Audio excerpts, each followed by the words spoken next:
토지 모르기 법칙이 무엇을 얘기하느냐 하는 것을 또 여러분하고 같이 생각을 해보도록 하겠습니다. 이 토지 모르기 법칙이 있는 것은 하나님은 사랑의 하나님인 동시에 공의의 하나님이기 때문에 하나님도 영계의 법칙을 따라서 역사하신다는 말씀이에요.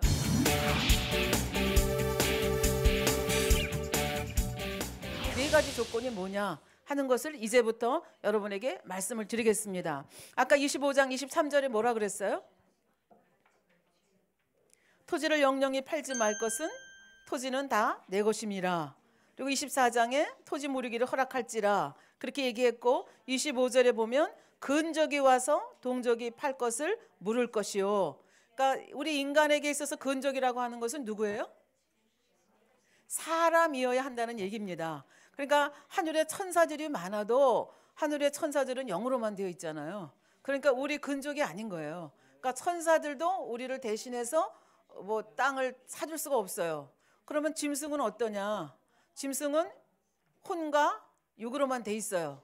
그러니까 우리 인생하고는 차원이 다른 존재이기 때문에 짐승도 우리 구세주가 될 수 있는 조건이 안 되는 거예요. 그러니까 땅을 우리 인생 그러니까 사단의 소유가 된 우리를 하나님의 소유로 사들이기 위해서는 사람이어야 되는 거예요. 그 근족이라고 하는 것이 사람이어야 되는데 그러면 많은 사람들이 얘기합니다. 예수 그리스도가 구세주라고 얘기하는데 그러면 예수님이 하나님의 아들이라고 하는데 사람이었냐? 이런 질문을 하게 됩니다. 여기에 대한 답변이 요한복음 1장 1절. 말씀이 하나님과 함께 계셨으니 그 말씀은 곧 하나님이라. 태초에 말씀이 계셨고 말씀이 하나님과 계셨는데 그 말씀은 하나님이라. 그 말씀이 육신이 되어 이 땅에 오셨다. 그러니까 요한복음 1장 14절의 말씀입니다. 그래서 예수님께서 육신을 입고 우리와 마찬가지로 영도 있고 혼도 있고 몸도 있는 존재로 이 땅에 오셨습니다. 그래서 그것이 첫 번째 조건입니다. 그래서 이것에 대해서는 계시록 5장 1절부터 5절에 보면 그 임봉한 책이 있는데 그 임봉한 책이라고 하는 게 뭐냐면 하나님과 마귀 사이의 계약서거든요. 근데 그 계약서를 열어야 되는데 아무나 여는 게 아니라 자격이 있는 사람이 열어야 되는데 그 첫 번째 자격이 뭐냐 하면 사람이어야 한다는 거예요. 그런데 요한이 보니까 아무도 이거를 열 만한 사람이 없는 거예요. 그래서 울었어요.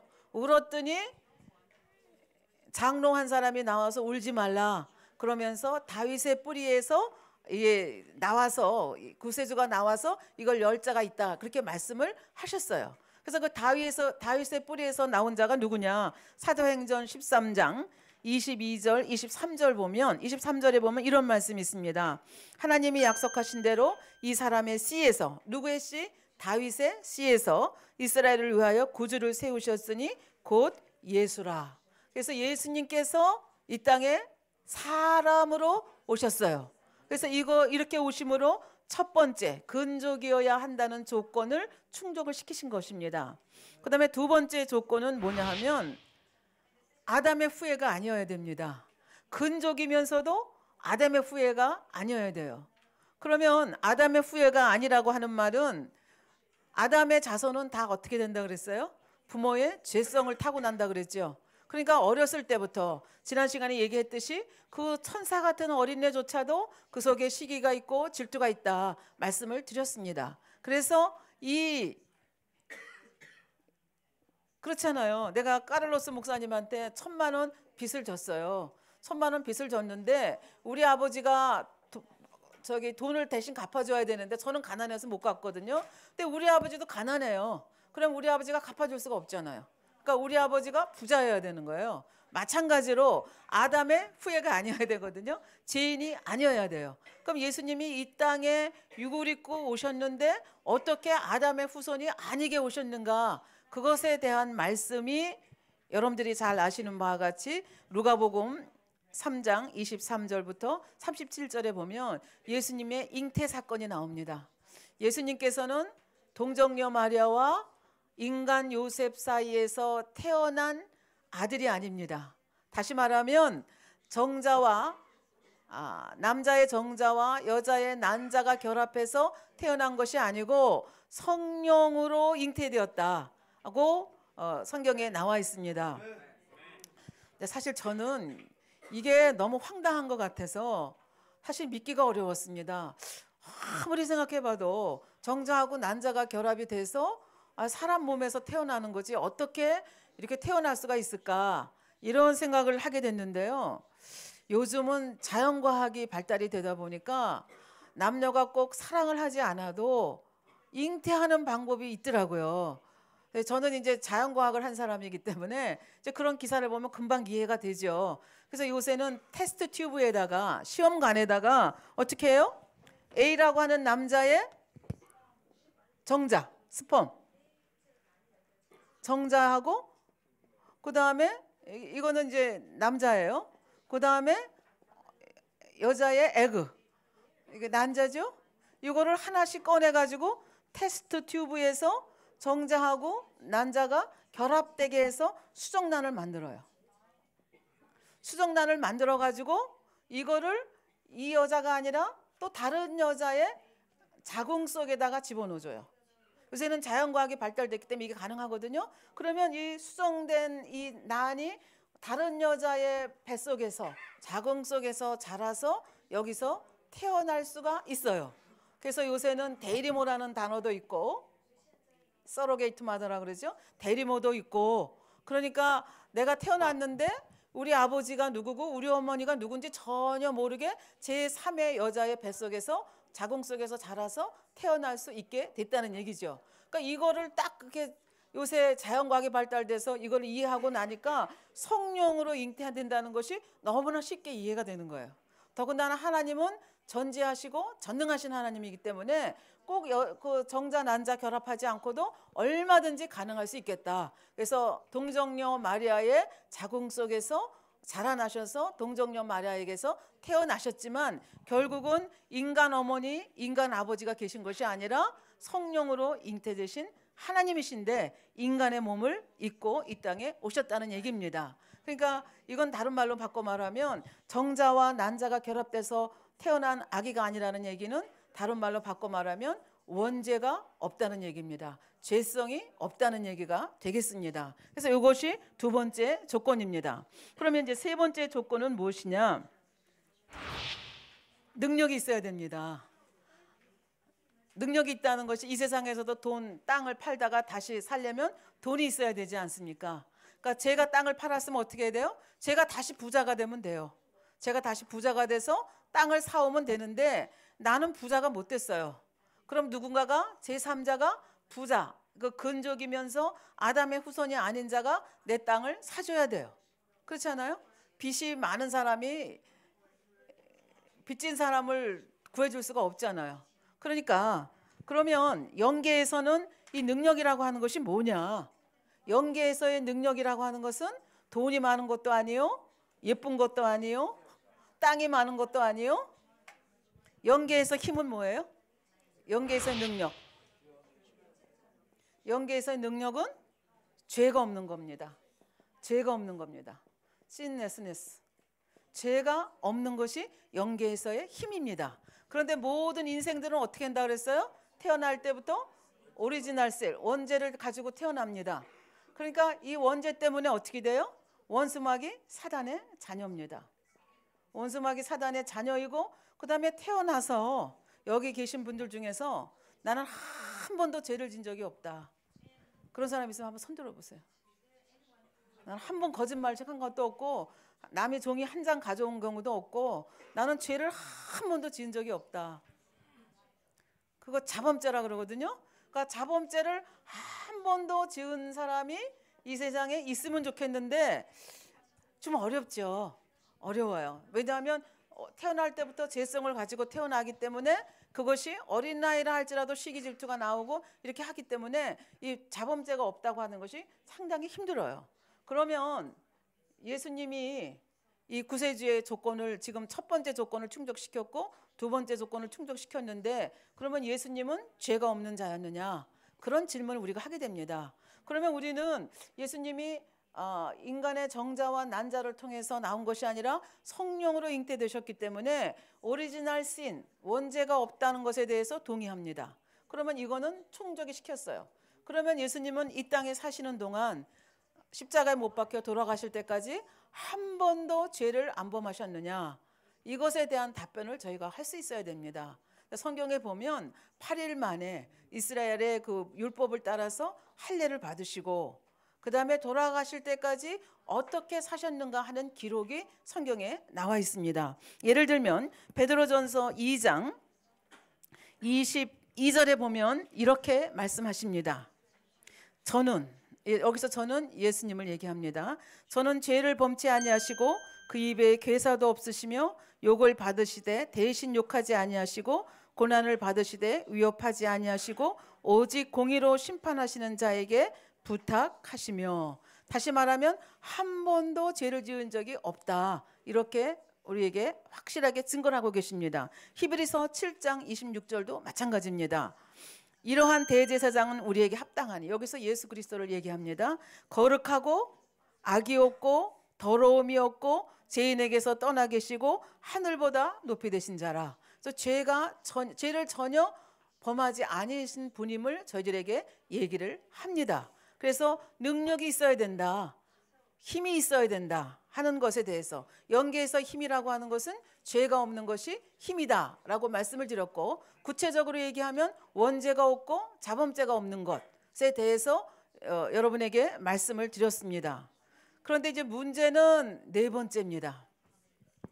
여기에 가기 전에 많은 사람들이 예수님만이 우리의 구세주가 됩니다, 예수로 말미암지 않고는 우리가 구원을 얻을 수가 없습니다, 이렇게 전도를 하면 많은 사람들이 왜 예수님을 통해서만 구원을 받습니까? 세상에 얼마나 훌륭한 분이 많으십니까? 부처님도 계시고 또 마호메도 계시고 소크라테스도 계시고 훌륭한 분이 많은데 왜 예수를 통해서만 구원을 받는다고 하십니까? 이런 질문을 여러분들이 받으실 수 있습니다. 그런 질문을 받았을 때 여러분들이 정확하게 대답할 수 있는 요건이 바로 토지 모르기 법칙의 4가지입니다. 그중에서 세 번째 조건 한번 보십시오.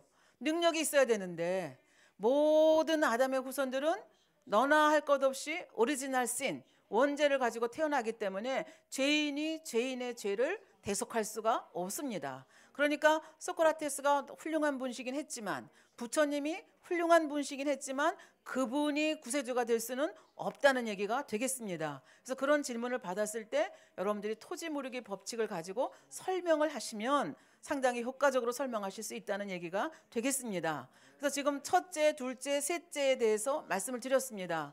근데 문제는, 예를 들어서 제가 돈을 까를로스 목사님한테 1,000만 원 돈을 지었어요. 빚을 지었어요.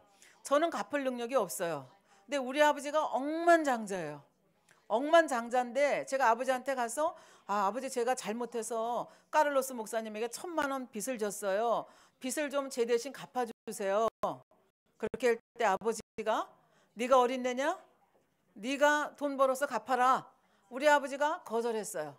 돈이 많은 억만장자지만 제 빚을 갚아줄 마음이 없었어요. 제 빚을 갚아줄 사랑이 없었어요. 그러면 이 네 번째 조건이 해당이 안 되는 겁니다. 그러면 예수님은 우리를 위해서 정말 죄를 대속할 그런 사랑이 있으셨느냐? 우리 인간의 죄를 대속한다는 것은 무엇인가? 조금 이따 이제 말씀을 드리겠지만 결국은 피를 흘리고 돌아가시는 거거든요.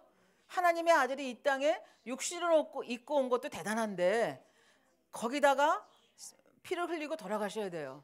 그래야만 우리의 죄를 대속할 수 있거든요. 근데 그거를 예수님이 모르고 이 땅에 태어나셨느냐? 아닙니다. 태어나셨을 때부터 알았습니다. 내 사명이 무엇인지를 알았기 때문에 자기가 죽어야 된다는 걸 알면서도 이 땅에 오셨습니다. 그리고 이 땅에 사셨고 그리고 십자가를 지셨습니다. 그러니까 무슨 얘기인가 하면은 사랑이 있으셨다는 얘기가 됩니다. 여러분들이 룻기를 보면, 룻하고 나오미 스토리 여러분들이 아시죠? 거기 보면 나중에 여기 이제 토지 무르기 법칙에 대한 얘기가 나오거든요. 근데 그 토지 무르기 법칙 할 때는 아무나 무르는 것이 아니라 아까도 얘기했지만 근족이 무르게 되어 있습니다. 이 제일 가까운 사람이 뭐라 그랬어요? 나는 손해를 볼까봐 안 하겠다. 그래서 거절을 했어요. 거절했다는 것은 손해를 본다는 건 뭐예요? 희생할 마음이 없다는 거예요. 사랑하는 마음이 없다는 얘기죠. 그래서 거절을 했기 때문에 제2순위인 누가? 보아스가 토지 무르기를 해주고 룻과 결혼을 해서 다윗의 증조부를 낳은 모습을, 증조부가 되는 모습을 우리가 볼 수가 있습니다. 그래서 이 사랑이 없으면 안 되는데, 이 사랑은 삼위일체 하나님, 아버지 하나님도 아들을 이 땅에 보내셔야 되잖아요. 그 하늘의 아름다운 삶을 버리고 이 땅에, 사실을 한번 생각해 보세요. 하나님이, 영이신 하나님이 육체를 입고 이 땅에 온다는 것 자체가 얼마나 답답하시겠습니까? 근데 이 땅이 좋은 땅이 아니고 저주받은 땅입니다. 그리고 이 땅에 전부 죄인들만 살고 있습니다. 죄인들이기 때문에 전부 악합니다. 욕하고 비난합니다. 침뱉고 욕합니다. 이런 땅에 와가지고 이렇게만 사시는 것도 대단하신데 어떻게 해요? 십자가에 못 박혀 돌아가셔. 이걸 다 아버지 하나님이 아셨어요. 그럼에도 불구하고 그 아들을 이 땅에 인간의 몸으로 보내셨습니다.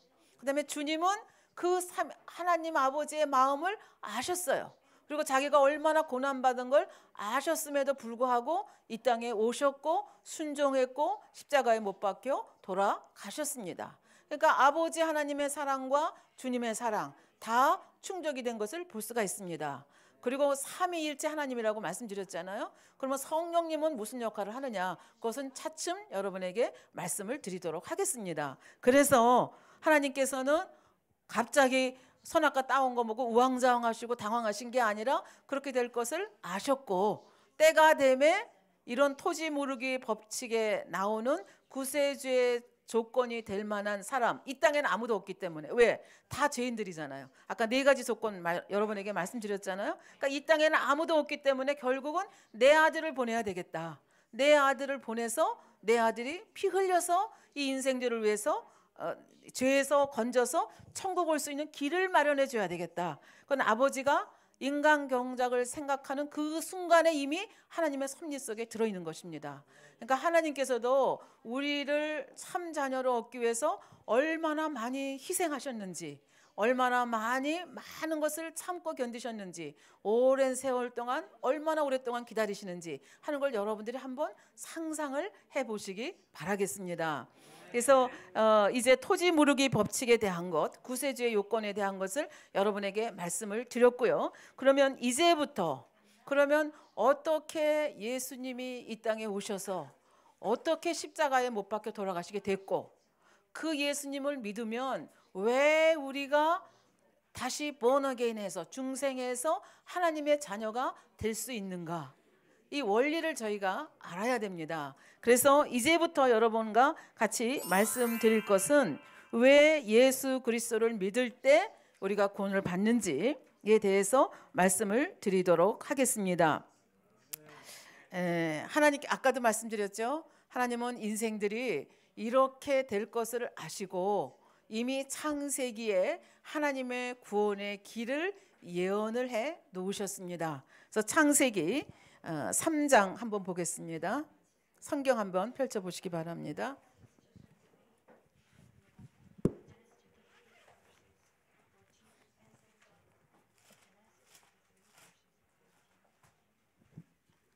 창세기 3장 14절부터 한번 보겠습니다.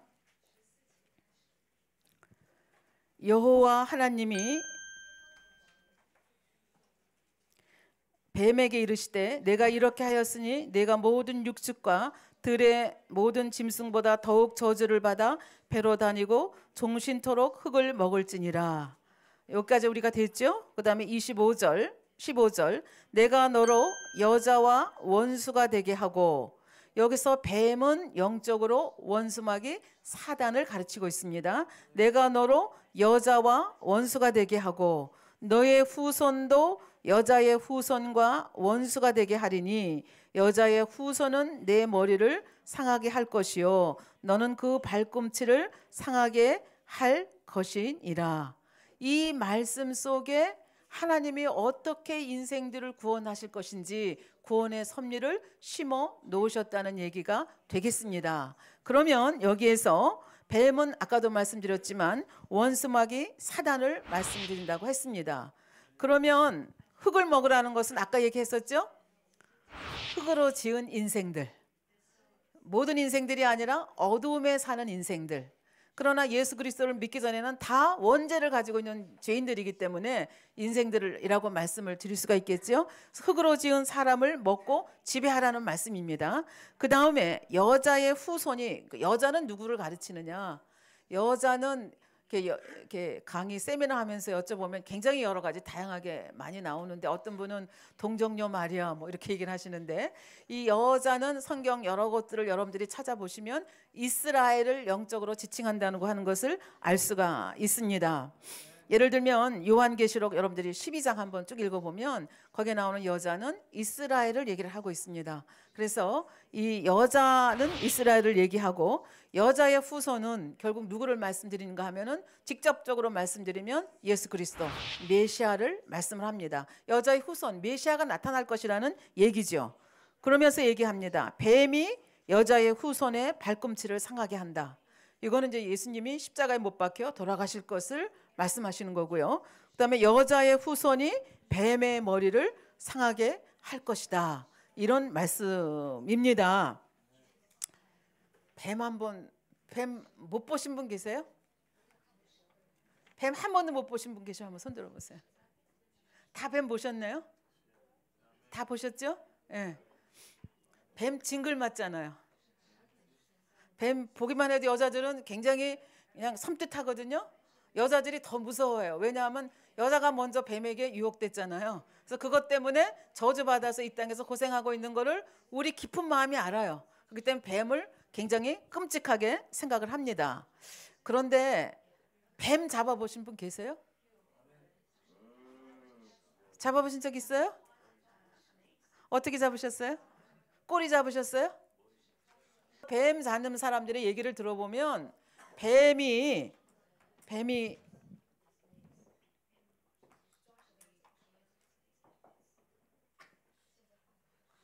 This is snake.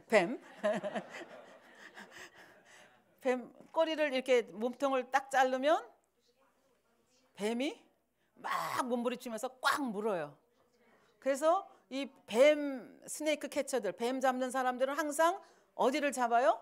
머리를 꽉 잡습니다. 머리를 꽉 잡으면 꼼짝 못해요. 아등아등 하면서도 결국 꼼짝 못하거든요. 근데 지금 뭐라 그랬는가 하면 여자의 후손이 누구예요? 예수 그리스도 메시아라 그랬죠. 여자의 후손이 뱀의 꼬리를 잡는다 그랬어요.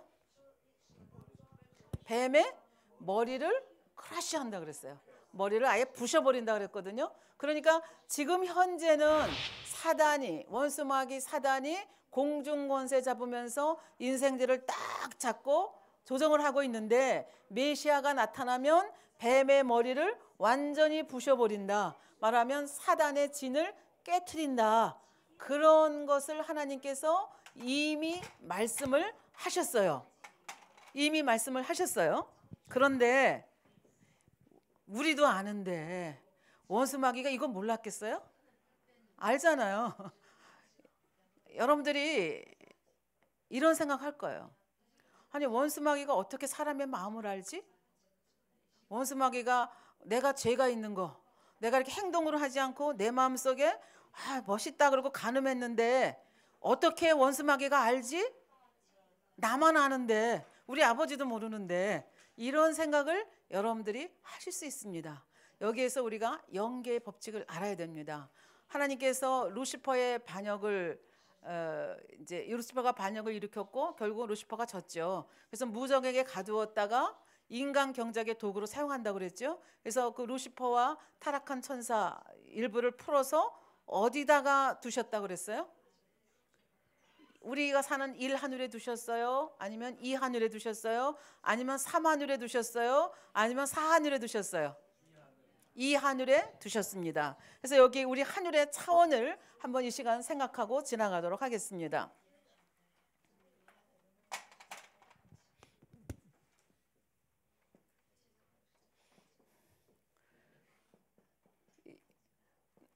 (1차원) 여기는 우리가 지금 살고 있는, 우리 인간들이 살고 있습니다.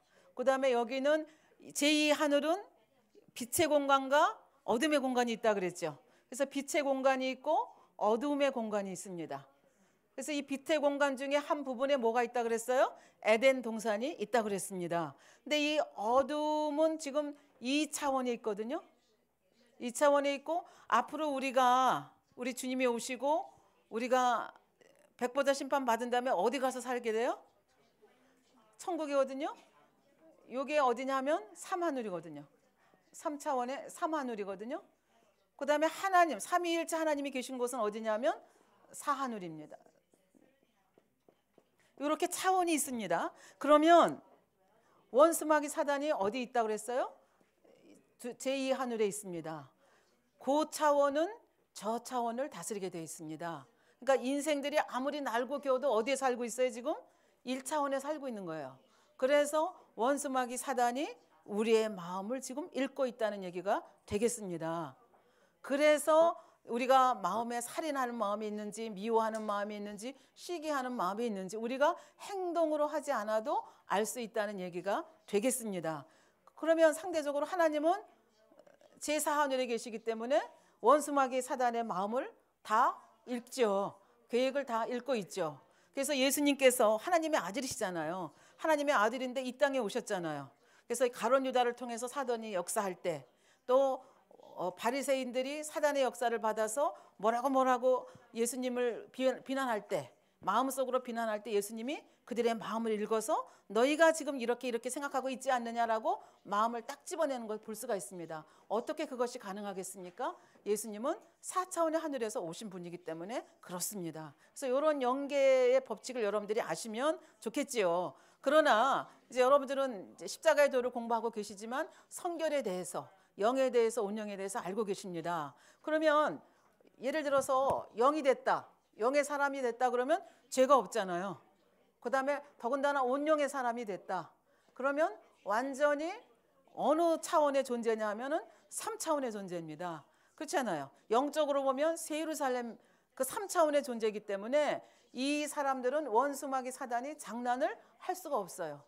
거기에다가 많이 기도하고 권능을 받으면 어떻게 돼요? 원수마귀 사단을 컨트롤할 수 있는 힘까지도, 귀신을 쫓아낸다든지 하는 힘까지도 우리가 가질 수가 있게 되는 거죠. 그래서 요 굉장히 심플하지만 이 원리를 여러분들이 이해를 하시면 좋겠습니다. 예, 그래서 결국은 이 창세기 3장에 그 인간 구원에 대한 도리를 이미 다 심어 놓으셨다는 그런 얘기가 되겠습니다.